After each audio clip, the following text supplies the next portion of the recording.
Hi ladies and gentlemen, it has been a while and I know that some of you have realized that I have left my former NFT community and was welcomed into the crypto community.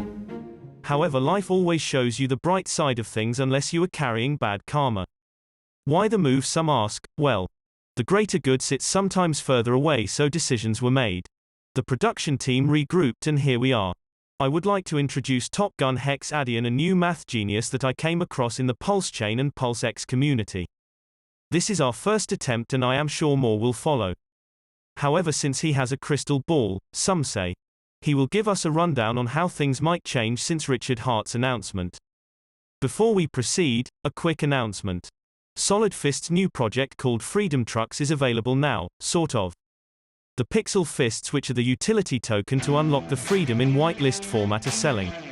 Only 2,700 are available and 3,333 Freedom Trucks. More information on that on their website www.solidfists.io. Now let's get into it. In case Richard Hart is watching, which I know is happening. Mr. Hart, we hope that we can have you one day on our show. I know you hate NFTs, but we know that we know what you know. So that being said, let's give Top Gun a warm welcome and have him take over the stage. Buckle up everyone, since this will be a good and long one. He will walk us through the PulseX scenario and go into details. We will try to make this enjoyable as possible for you. Also a spoiler, Master Hedgehogmonk will lend his face to Top Gun till we figure a solution. I am sure that Master Hedgehogmonk and Top Gun will get along just fine. Wait. This is not financial advice. You heard. Do your own research and don't be lazy. Understand that we are just a show and not your crystal ball, however Top Gun might be right or might be wrong. I guess enough with the wait. Drum roll please. Hello folks, this is Top Gun here. There's been a few people who have been clamoring over my math, and there's been a couple possible changes to PulseX. I saw some FUD about PulseX and its changes, so that inspired me to get to it and release this video sooner than I had intended to. So please forgive me for the production quality, and please forgive me for not showing my face or having an avatar or anything funny on the go. I had not really prepared to make this an entertaining show. I just have a bunch of math to go over with you guys. So with the end of the PulseX sacrifice, we are now entering the delayed gratification stage as we all wait for PulseX to come, all wondering what's next, what's going to happen. So now with the PulseX sacrifice, so until Friday, very simply, if we go down here to, PulseX is designed to increase in value. How so? Well, where's my drawing tools? Alright, right here we have PulseX only becomes more rare because 21% of all fees here are used to buy the price and burn the freshly bought PLX. So I had math on this model to show exactly how awesome this is. And that math is my crystal ball. So the crystal ball here, I'll give you guys a look. This is a giant sheet. Alright, scrolling up to the top, I started as the what if game. All the fudders coming at Richard Hart going, well, what if this happens? What if this happens? And we know how much he loves to play the what if game, but I actually do enjoy the what if game because I love numbers. So I started making a sheet to understand what happens if certain changes to the liquidity pool happen. So over here, price after 1 month. This is how the actual math works. So in here, I left inputs so I could calculate, either take away from the liquidity pool the amount of money that is coming in, or take away the amount of coins that are going out, or vice versa, like one and the other. So a liquidity pool, I'll explain that math in a moment. I made some base assumptions in this. So the base assumptions are all over here with different projects, different tickers. So I had to estimate some liquidity pool numbers. These are incorrect. I finally got on Uniswap Analytics and found direct liquidity pools for the ones already in existence. So this math seemed so crazy over here, like oh wow, all these numbers, what the heck is going on? That's what enticed me to come up with the crystal ball. The crystal ball was meant to be a simple interface. So, hey, pick your ticker, like PF. Oh, what did I do to my own sheet? Back. What happened here? So anyways, what I was saying was, here we go. So you can put in a ticker with this. We go ahead and set it for PLSX, what it was originally designed for. Now we see how the numbers populate. Bullish. So I used Uniswap's business. Do you think we'll do 10% of the business that Uniswap does? You know, they do almost 2 billion volume a day, so their fee collection comes to a certain ratio. So I ran their business through Richard Hart's fee ratios to come up with how this works. So I can just scale it by how much of Uniswap do we do? Do we do 100% of what they did? 10%? Do we do 200% of what they did? How much did you invest? Figure the average person put in $1,000. But as you can see, if I change this number, everything updates. So $1,000. Set at 10% bullish. Wow. 8 million, almost $9 million is what that originally works. And then in here, I even have FUD. This is all the people that might sell their Pulse X for Pulse because they missed the Pulse X sacrifice. We can take that out, and you can see it jumps the price another $1 million, another 10%. It only hurt the price 10% for that 20% sell-off in month one. This was, the crystal ball. So you just put in the ticker, the percent, and the amount invested, and there you go. Here's a price chart showing with your bullishness what the price can do after 5 years and after 1 year. So this is all 1 year in the crystal ball. So that's where this is really cool. You set this to 100%. If we were able to do the same business as Uniswap, wow, that can't possibly be right.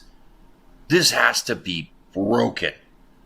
And I did realize, like, the price, like, for that amount to be worth that amount, the actual price per token down here becomes $90 a token in just 1 year with this overinflation. So in 5 years, the price, oh wow, we've hit Ethereum territory guaranteed with just this function. This does not take into account outside market buy pressure. This does not take into account sell pressure.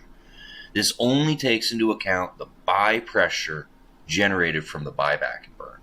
So Ethereum's growth rate at 100% of what Uniswap does is baked in to PulseX's tokenomics. Wow, that is amazing.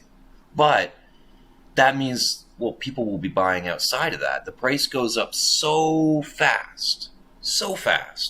And here you'll notice I have total minted, total removed, total supply outside of OA. So this, again, takes into the fact nobody sold. So what happens if people sell 3.4 trillion? Did I get that out? Yeah. So if that happens, we see how that drops the price 10% overall. But when we go down and, oh wait, this can't be updating correctly. I must have broken this. This one is. Alright, so you can see here the total removed and the total supply outside of OA. So we know the OA will never sell. So 17.2 trillion is what was pretty much achieved in the PulseX sacrifice according to PulseX lead. So yeah, that's how much more scarce it would become after 1 year with people selling. And as price comes in, scarcity increases. Like, so the problem with this model is when I crank it up to high blast, like no reason we can't even do more than Uniswap. Like, whoa, this can't possibly be happening to the price. Like, after 1 year, we're already into the hundreds. Like, that is beyond broken. That our 5 year, we totally kicked the crap out of Ethereum's price chart. But again, this creates an exclusionary project With this, eventually everyone's going to pop and sell because it's just worth too much not to realize gains. The moment they sell in this system, well, the OA here scoops everything off of that system with a buyback, especially if the liquidity pool is in the wrong direction. And it can just haul it off faster, which means eventually everyone gets bought out of this exclusionary club. No one can afford to get in, and only the buy pressure can economically even barely shift the price of it anymore. And in 15 years, easily, the OA would be the sole owner of the pie because of burning out and people selling because they have to realize that money somehow. So in this, it was almost too good. And my economic standpoint is outside investors, getting people that aren't already in the project in to make money, to get little pieces of the pie out and make the pie bigger. This is an exclusionary kind of price ramp. Investors look for market corrections. They look for dips. They look for what they feel like is a buying opportunity before they put in, because they're always expecting that, hey, a market correction has to happen. With this model, Pulse X wouldn't necessarily have had a market correction.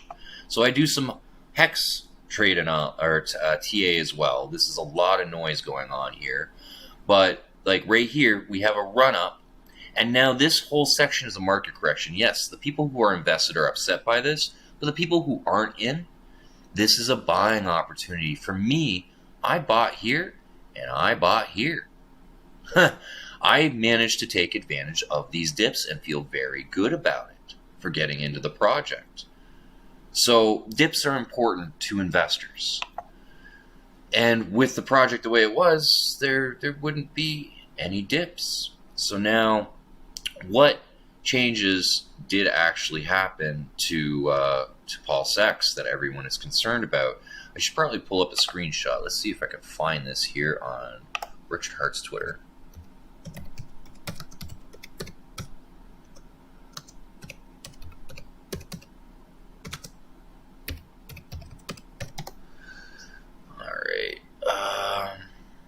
Richard Hart Win, that's his Twitter account.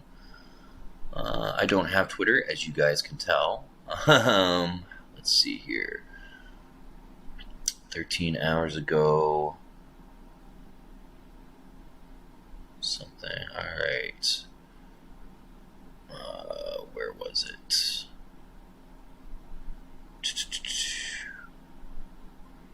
Looking for February 25th.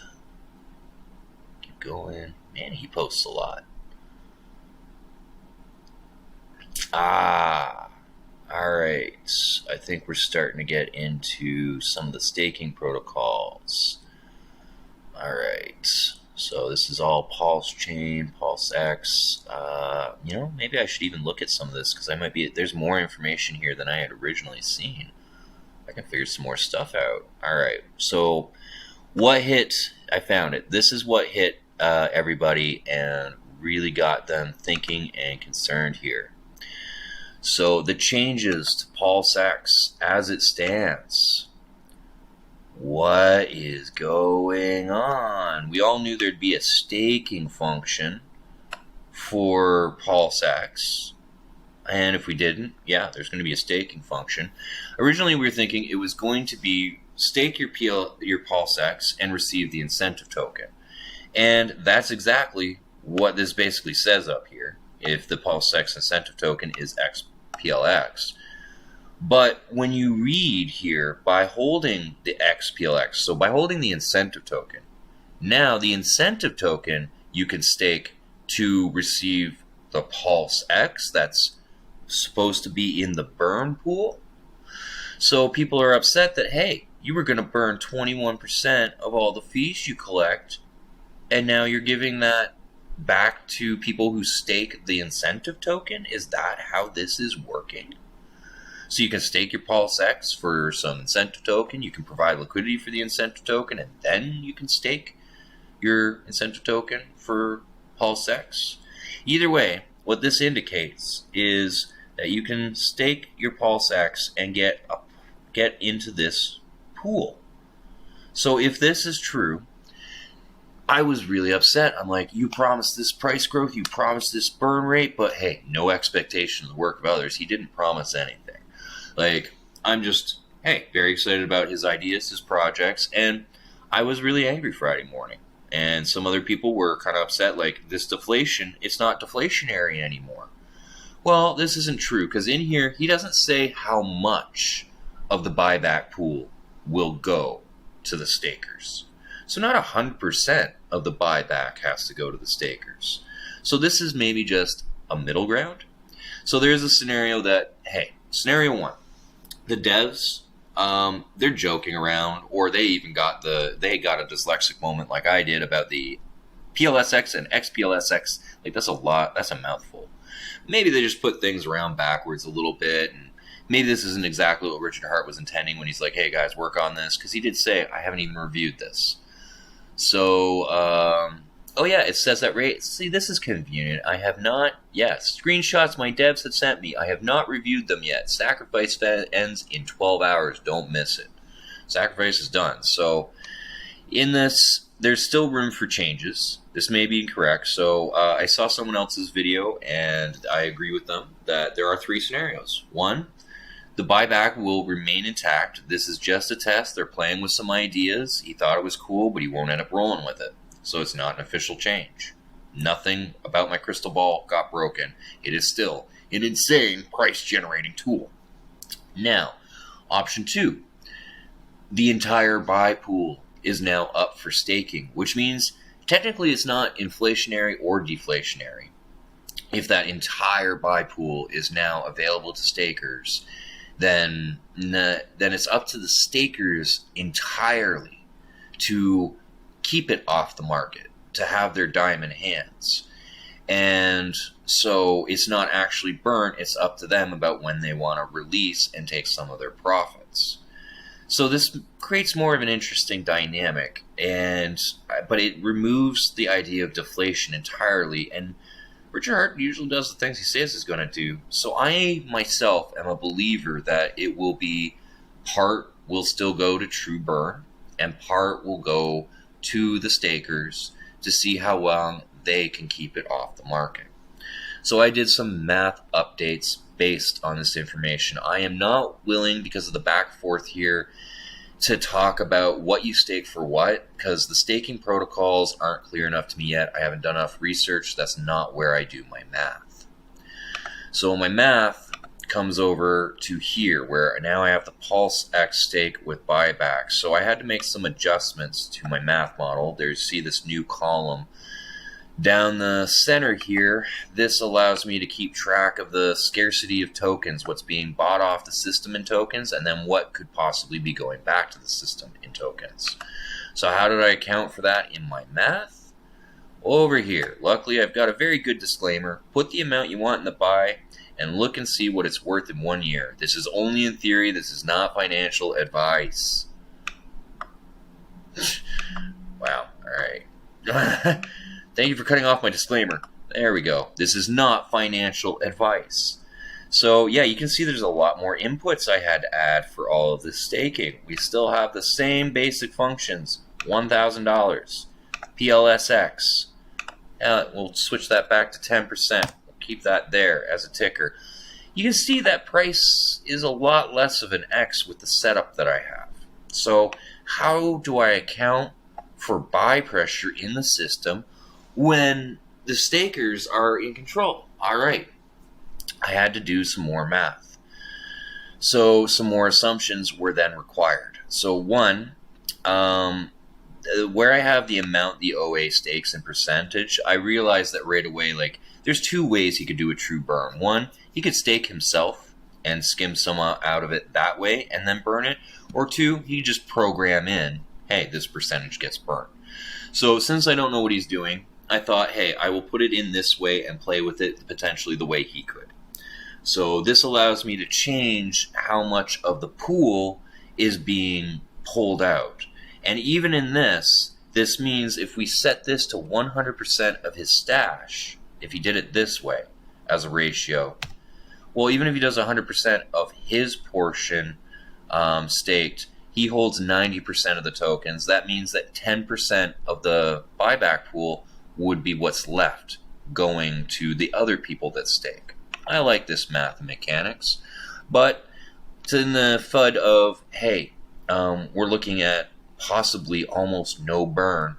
Well, let's go in that direction. So I set this 0.01% of his stash. What does that do to the math? Well, you can't even see it on here. That's what it does to the math. So let's change this a little bit because I don't want to change those fields. We'll make it 0.1% of his entire bag.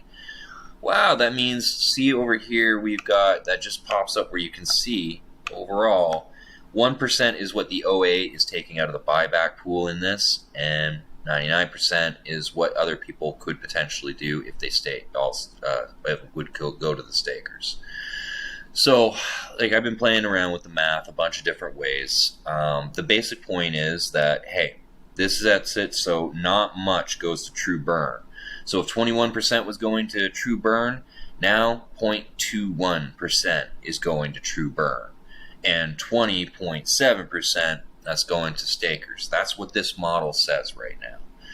So now, why have other things in here? So I threw in, what's the FUD level you want? You remember when I commented on the first month, how many people are going to want to trade out and dip the price in the first month? Well, now you can set that. 20% of the stackers want to do it. That changes the number. 10% of the people that sacked want to do it. Heck, 50% of the people that sacked want to do it. And as you can see, that takes it into account now, but the price gets so ridiculously skewed, it's not even worth discussing. So yeah, the ratio, just, we're not even going to worry about that. We're going to then go ahead and set this to about 10%. Like, that's what I feel is probably the people that are waiting to get in. So that adds some extra tokens to the market to begin with to kick off this pool as everyone's switching out for Pulse X. Now, what is the sell rate decrease compounded? All right, I have a theory. I have a basic theory that as this system goes, less and less people will sell. So more and more you will be rewarded with the diamond hands. Well, how do you calculate how many less people are going to sell? Well, I decided the bonding curve in the Pulse X SAC was a very nice exponential growth curve, so that could show the exponential decrease in sellers as people are holding on to their assets because they can now realize their gains without losing their Pulse X because of the staking. So with this, I set it to 5% a month decrease in sellers. Now, how do you even know what kind of sellers you're going to start with? Well, 100%? Not everybody's going to sell their Pulse X. That's ridiculous. All right. Well, what about 50%? Would half the people be trying to sell their Pulse X? Overall, like, hey, let's look at it this way. So the way I see it, half of the sacrifice pool, half that $1 billion raised, yeah, let's have a look at that. Half that $1 billion raised. You still on there? You still on there? Yes, you are. Oh, look, half of the entire $1 billion raised was Hex.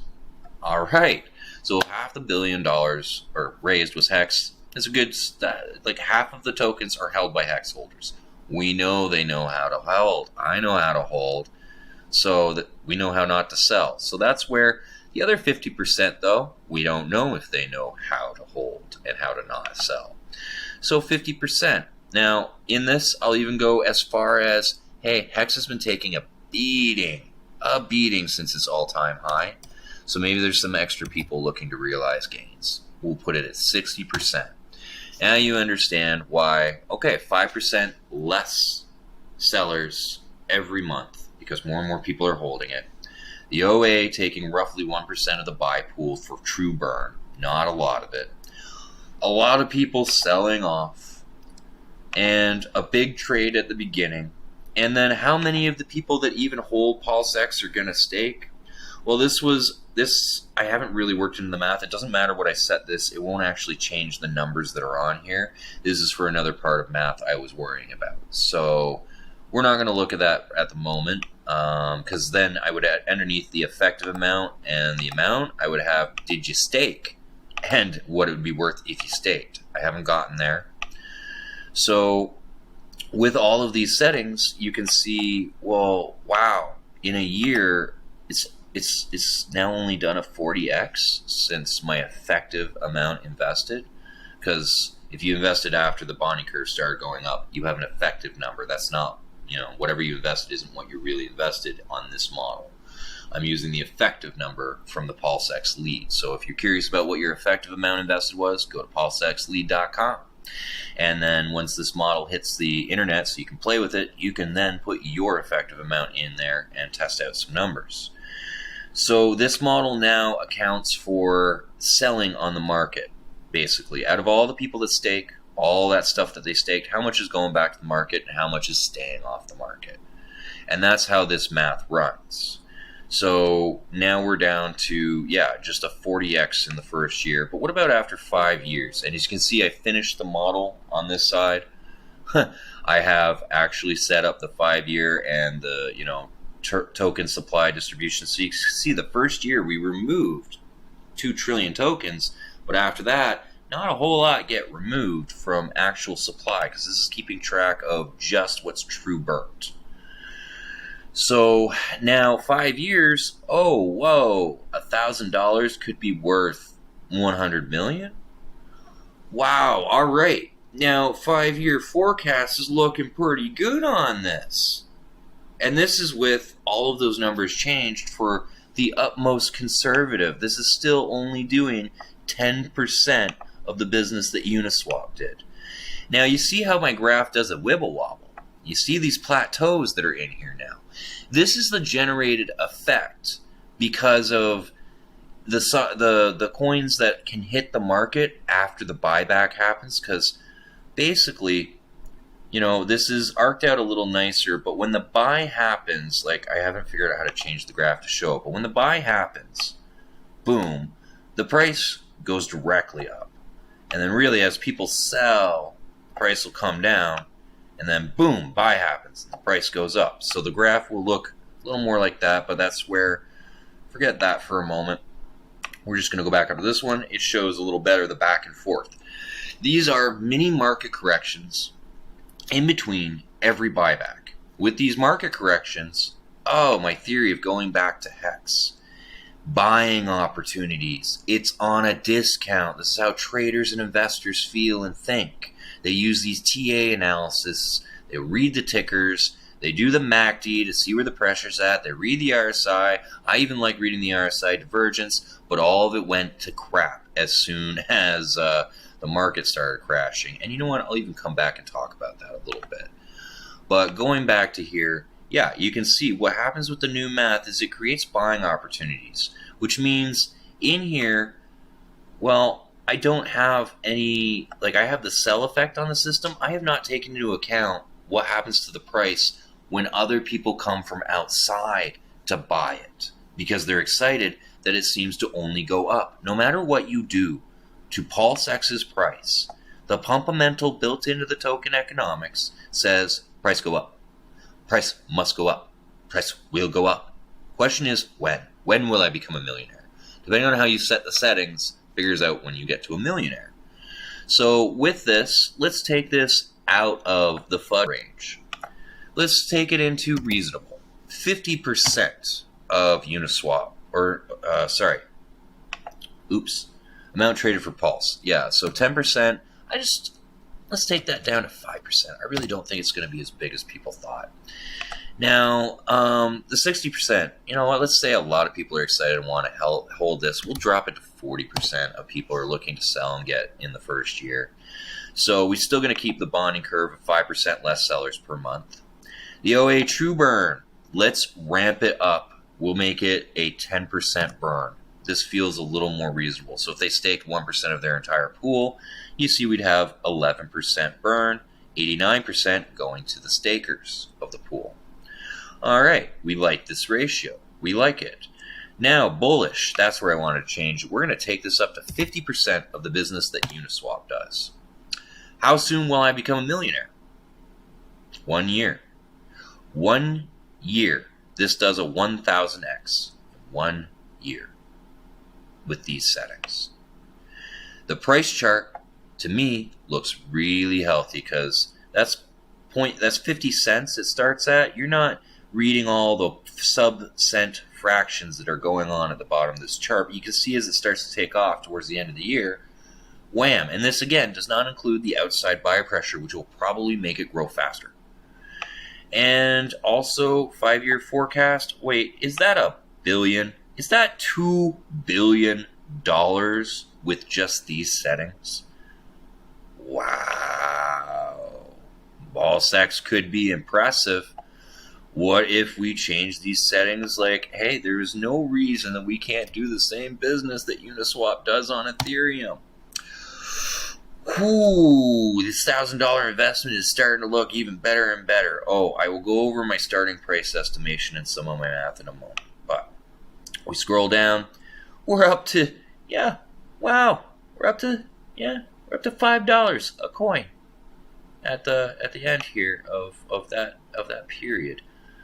Almost. So going down. What? Oh, we're into the $1,000 in 5 years. We're back to the Ethereum territory here, and your $1,000 could actually be worth $10 billion theoretically by just these numbers with just the tokenomics. This does not take into account outside market buy pressure, and it doesn't take into account the popping pressure of people going, wait, my $1,000 investment's worth $10 billion. I want a mega yacht. I gotta sell. So this does not take into the account of external buy and sell as the network grows. This is not an actual prediction of the future. This is an example of how the tokenomics work. So you're like, how can you possibly know all this with the math? All right.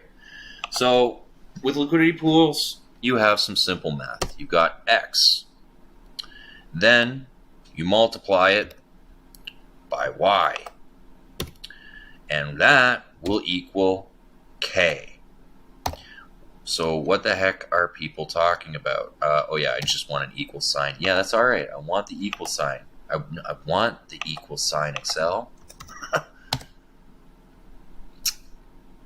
All right. What if I put the equal in brackets? Will you let me have it then? I just want it on the paper. Thank you. Equals K. All right. So, X times Y equals K. Well, that means nothing to me, guy. Like, all right. Well, let me put it in another way. Let's say money times tokens equals a constant. This constant cannot change unless people add liquidity or take liquidity. As you trade against the pool, K must remain constant.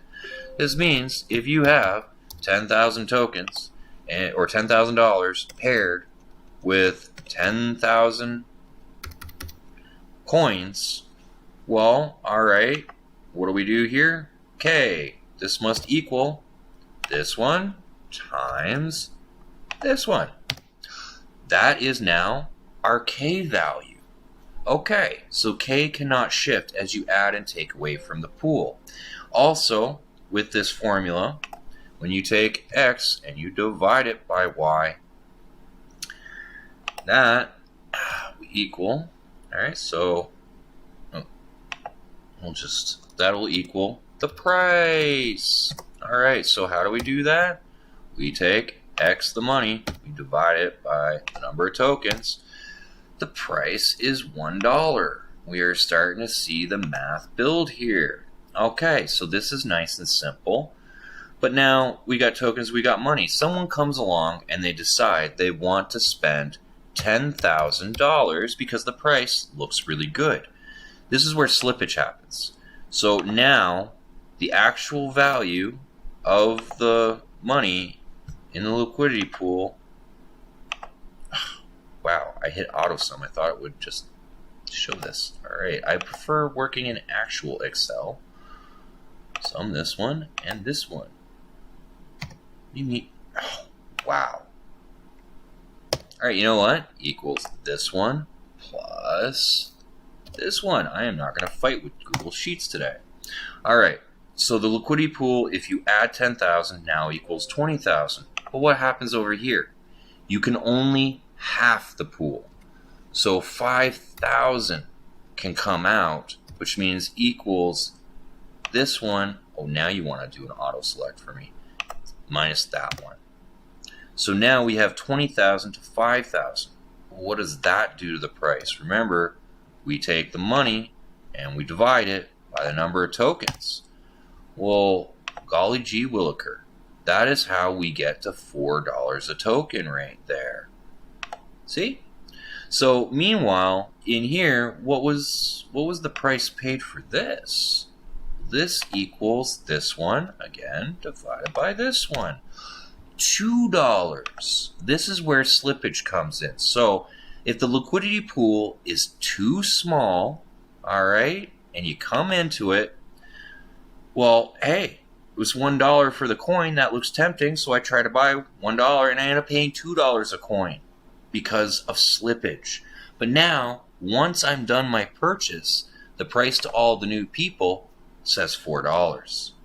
So obviously the slippage gets a lot lower if you use smaller numbers, like, oh, I only had $10. Well, now you've only affected it like by fractions of a percent. Well, now you're only going to affect the other side by fractions of a percent. Your slippage is going to be nominal.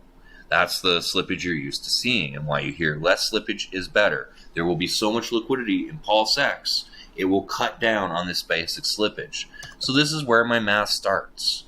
So then I figure out what the liquidity pool sizes actually are. And it's like, all right, so the rough liquidity in Hex, 20 million to 80 million. This was when the price was 20 cents, I believe. So again, we will run this and we'll show you what K looks like with these values. So this equals, oh, look at that, you're finally getting it. 25 cents is what that is actually set to.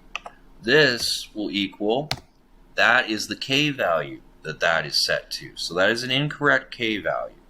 This was just me wanting to show, yeah, I actually have to change that. This should have been 100 million. There. That is closer to the Hex K value. So now you see the amount of money paired to the amount of tokens and the amount of constants. So when you come and you do a $10,000 buy, that's why you hardly take any slippage.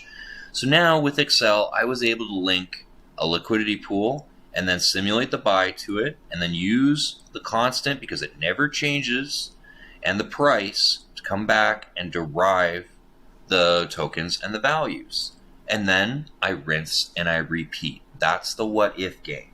So all of that math basically is here to explain what's going on in this junk over here. Tokens, value, K, price. That is how I run my math. These other inputs are great. Okay, you're starting to get an understanding of it, hopefully, or you're crossing your eyes going, man, you're trying to kill me? My brains are bleeding out of my ears. Well, I never said this was going to be simplified. I will be doing simplified videos at some other point, but for right now, I am just looking at the Pulse X math.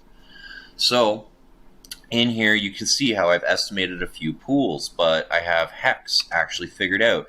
So do I know what the Pulse X liquidity pool is going to be? No.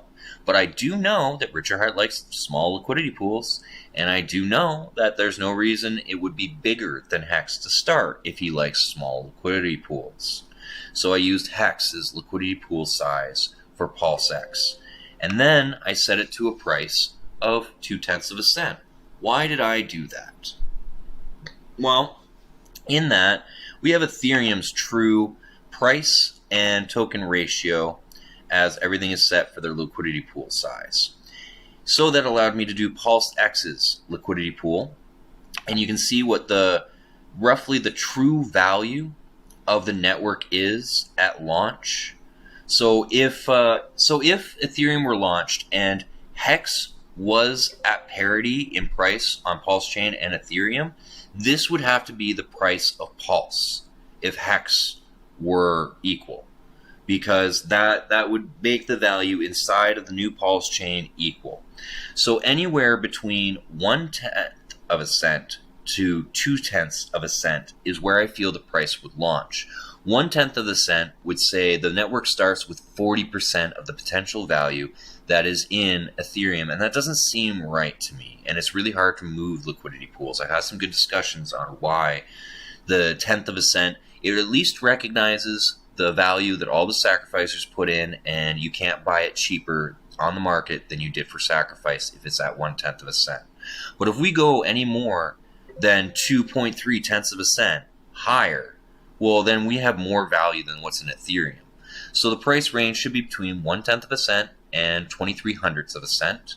So I set it to 2/10 of a cent. So it'll be at a little bit of a discount from Ethereum, but it will be closer to parity and still recognize the PulseX sacrificers.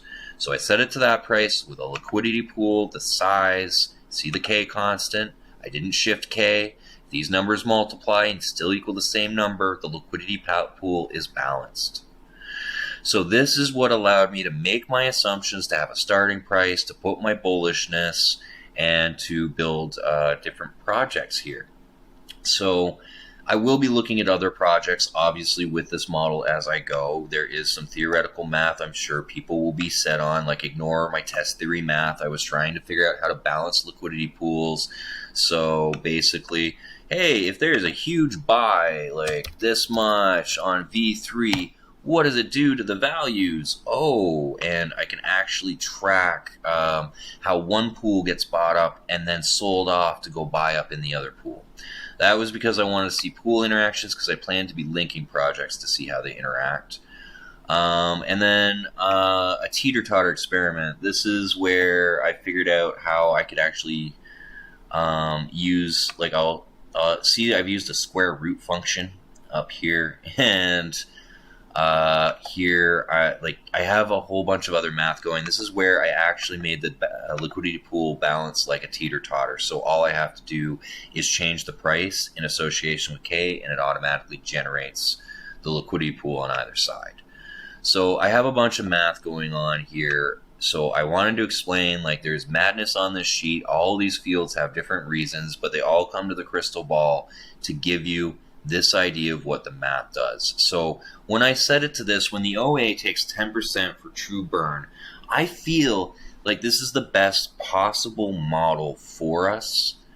And this feels like the best math where it's going to give the most chances for people to still get in and buy because of the people that are selling what they're holding. So 90% of the burn pool, sure, go to the stakers. 10%, keep that for true burn. I like that math. Now, if we shift that, so we want to change the staker proportions here. Well, all right. What happens if we ramp this up to 10%? What is the math on the tokens here? Well, it's almost a 50-50 split now. If he, like, this is how, if he staked to do this, I could just set the true burn rate. But I left more variables in here because the what if game, I am accounting for every circumstance possible in my math. And it's like a weather prediction model, guys. I am not a financial advisor. You ever been going, oh, the weatherman said it's going to be great and sunny, let's go have a picnic, and then you get rained on? So do not take this as investing advice. But if you have invested and you want to see some speculation, since the sacrifice period is closed, well, hey, I would love to show the speculation. So, yeah, this takes it to closer to a 50-50 split. And you can see that makes what it does to our price range. You can see what it does to the price graph, where maybe this is even more healthy with the dips not being so extremely low. Like, this is more what I was drawing in the first place. And you can see the number of tokens that are being removed. The scarcity doesn't happen that fast. Because once this number down here, total supply outside OA, hits 0, no one else is buying in ever again. The project's done, and Richard Hart is the sole owner of a very big pie. So the longer that he can delay the inflation, the longer the project does what it's supposed to. So that's where 15 years with the original math, and I'm like, you're the sole owner of a pie. This way, we look at the 5-year, and we've only taken 1 trillion off in 5 years. Wow, that is some sustainability. That's almost 100 years of price growth by deflationary methods. So, yeah, this does mean $11 billion for a $1,000 investment after the 5-year forecast, because this is a weather forecast. People could pop and go, my God, well shock, I'm too rich, this can't be real, they could sell out. The sell rates at any point can market correct because of external pressure. This only explains what happens with the internal tokenomics. I mean, you never know. Somebody could come along and make crypto somehow illegal. No, I don't think it's possible. But the point is, everyone can have fear that they need to sell their tokens. Or the world's ending, an asteroid's coming, and everyone needs to buy toilet paper because it's the currency in an apocalypse. Ooh, toilet paper, I need that. I don't need crypto anymore. The world's ending. So, we'll sell our crypto. And then obviously the asteroid misses, and they're all laughed at. But the point is, market corrections come from all sorts of areas. Now we will go into hex analysis with this, because let's take away the garbage here. So this is the price chart for hex. This is how it's been going. And what I find really interesting was I was doing investments Wednesday night when the thing happened. With the leader of that country who wants to do the peacekeeping, I keep this piece, I keep that piece. So with this going on, I noticed immediately a huge dip on Wednesday night when I didn't even know about the news. I watched Ethereum going down, I watched Bitcoin going down, I watched Hex going down. As you can see, these are the tickers I like. I have Bitcoin, I have Ethereum, I have Hex on my ticker list. I watch these because I want to know what the market's doing. So watching these tickers to try and figure out what the market's doing, I noticed something where I had indicated earlier that Bitcoin and Ethereum have correlated with the market. So as the market crashes, they're crashing. This may bring some FUD for a moment. But here's ETH USD. So on this chart, we're going to have to do some changing. You see how as I change, it changes things around. But you're going to notice something start to right there. Right there. As soon as we hit the end of the year, as you can see, the price would go down in Hex, the price would go up in Ether, price would go down in Ether, price would go up in Hex. Hey guys, we are not in sync here. Then, when this happened as of the new year, finally all the news about the Fed and everything else, people withdrawing their investments, we have seen correlation in the market. So Hex, even with its safety cushion of 80% in USD is suffering. This is suffering everywhere. It's not just Ethereum that's getting hit. So with this correlation, all right, this is why the price is jumping. Well, now you're saying, Hex is doomed. I'm staked. What do? I have to sell it all. No. Because of my liquidity pool math, I figured out something very wonderful. The liquidity of Hex and the E-Hex, will be able to be paired with the P-Hex. When you do lock things together in liquidity pools, their price do move together. See? This is what happens. So if we lock enough P-Hex in with enough E-Hex, the value that is entering the Pulse Chain network will prop this Hex up through the bad market correction. I assume that's going to happen. So I believe Hex, E-Hex, and P-Hex will hit a dollar parity before the end of the year because of Pulse Chain's launch.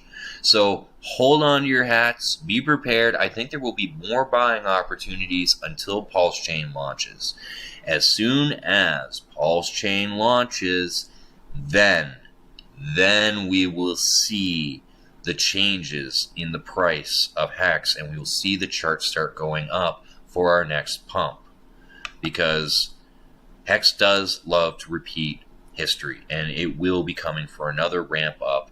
Bitcoin also did a huge market correction after its first 2 years.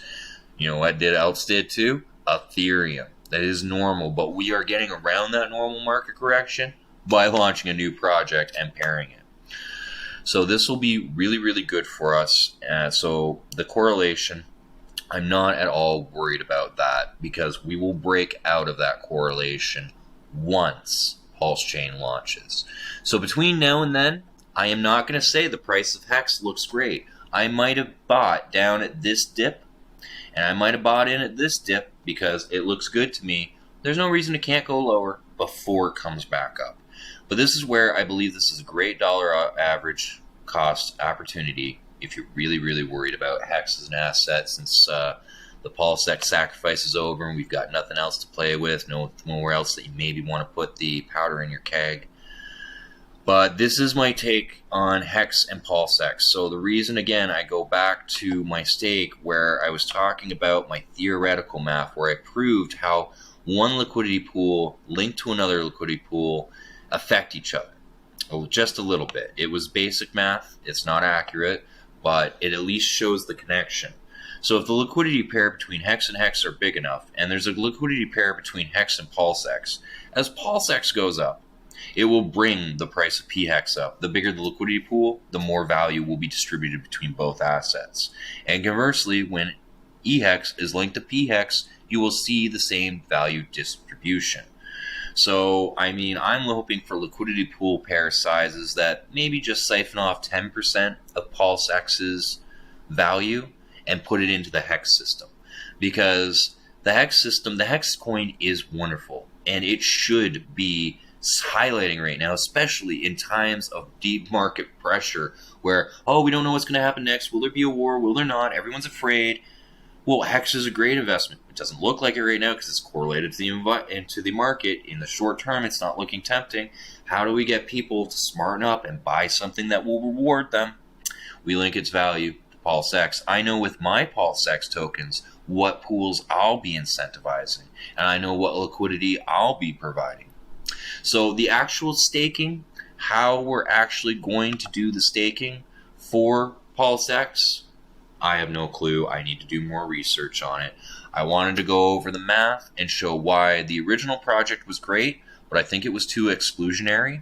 And the change is great, but having 0% actually truly burnt, that just, he did say it would be deflationary, and it's not really deflationary if he lets the entire community decide how much they're holding. Like, the idea of deflationary is it's put into a dumpster and burnt. The community, it's how long can they hold until they finally cave from the dollar signs. That is not true deflation. So it's a kind of delayed deflation, or deflation is temporary. So true deflation and temporary deflation. Those are the combination I think works best. So I will even say, RH, if you're watching this video, Top Gun, you are welcome to my math. You can find me on Telegram. I will share it with you as much as you want if you're looking at what ratios you're going to set, because you haven't decided yet. Hell, I think I might have shared this with a few people you work with. So by all means, if for any reason you're watching this, have at her. If this helps you plan this out, that is great. I will myself will be doing more research at this point before I release another video to actually look at what the staking feature does, how you stake your incentive token, and how you stake your Pulse-X. But in the meantime, I'm very happy that I bought more Hex at this point. That's just me. I'm not a financial advisor. And overall, the RSI is oversold. The MACD is underpressurized.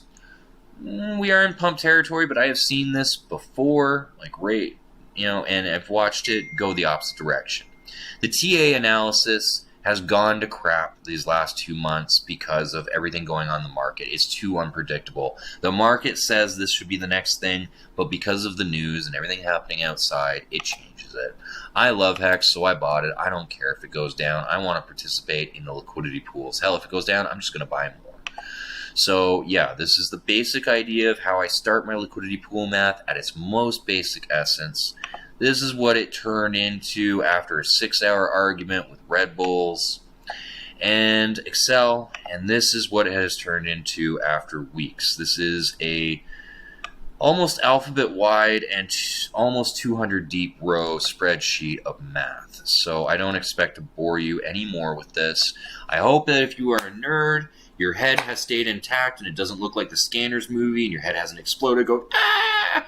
And if you are a person that all of this dry math, I hope you're not asleep. And if you are, hey, you are welcome to use this video as a bedtime sleeping aid anytime you want. I will be releasing more videos. Hopefully I can make them a little more entertaining. Thank you for watching Top Gun's math education and my thoughts on the changes to the Pulse-X ecosystem. We'll have to wait and see what happens next. More information from Richard Hart will follow while we continue the delayed gratification phase. Thank you for watching. Have a great night. Thank you Top Gun for this insightful crystal ball viewing. As mentioned before, this is an entertainment video and not financial advice. Please conduct your own research and understand that none of this is accurate or correct data. Hope you enjoyed the show. See you on the next show, when it's time for the NFT and crypto news. Till then, my name is Rainbow Trumpet and I wish you a fantastic week.